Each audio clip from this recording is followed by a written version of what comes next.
यंदा 15 ऑगस्ट 2022ला भारतीय स्वातंत्र्याचे 75वे वर्ष पूर्ण होत आहे।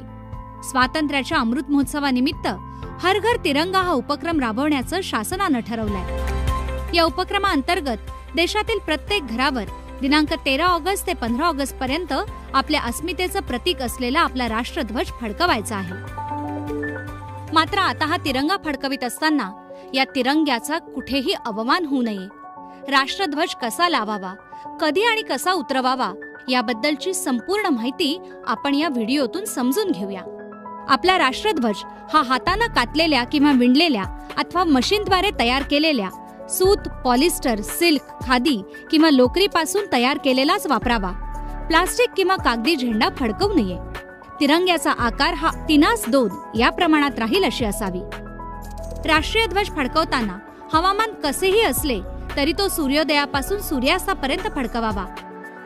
तिरंगा फडकवताना नेहमी झेंड्यातील केशरी रंग हा वरच्या बाजूने आणि हिरवा रंग जमिनीच्या बाजूने राहील याप्रमाणेच फडकवावा। राष्ट्रीय ध्वज लावताना स्तंभाच्या वरच्या टोकावर लावावा, त्याला इतरत्र लावू नये। राष्ट्रध्वज लावताना इतर सजावटी वस्तू लावू नये। केवळ फडकवण्याआधी त्यात फुलं किंवा पाकळ्या ठेवण्यास मनाई नाही। राष्ट्रध्वजावर कोणत्याही प्रकारचे अक्षर किंवा चिन्ह लिहू नये। तसंच ध्वजस्तंभाच्या वर अथवा आजूबाजूला काहीही लावू नये। राष्ट्रध्वज कुठल्याही प्रकारे फाटलेला, मळलेला अथवा चुरगळलेला लावण्यात येऊ नये। तसंच तो एकाच वेळी इतर ध्वजासोबत एकाच काठीवर फडकवू नये। राष्ट्रध्वजाचा कोणत्याही प्रकारे तोरण, गुच्छ अथवा पताका म्हणून किंवा अन्य कोणत्याही प्रकारे शोभेसाठी उपयोग करू नये। राष्ट्रीय ध्वज उभारताना तो कुठल्याही पद्धतीने फाटणार नाही याची काळजी घ्यावी। तसंच ध्वज उतरवताना पूर्ण सावधतेने आणि सन्मानाने हळूहळू उतरवावा। राष्ट्रध्वज उतरवल्यानंतर व्यवस्थित आणि सुरक्षित ठिकाणी ठेवावा। आपला राष्ट्रध्वज तिरंगा हा आपला अभिमान, आपली अस्मिता आहे।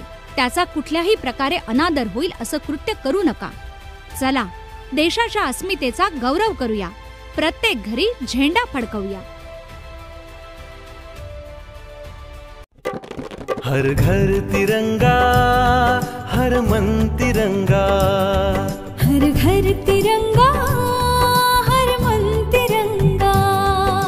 चला उंच मिळून सारे घरोघरी हा तिरंगा।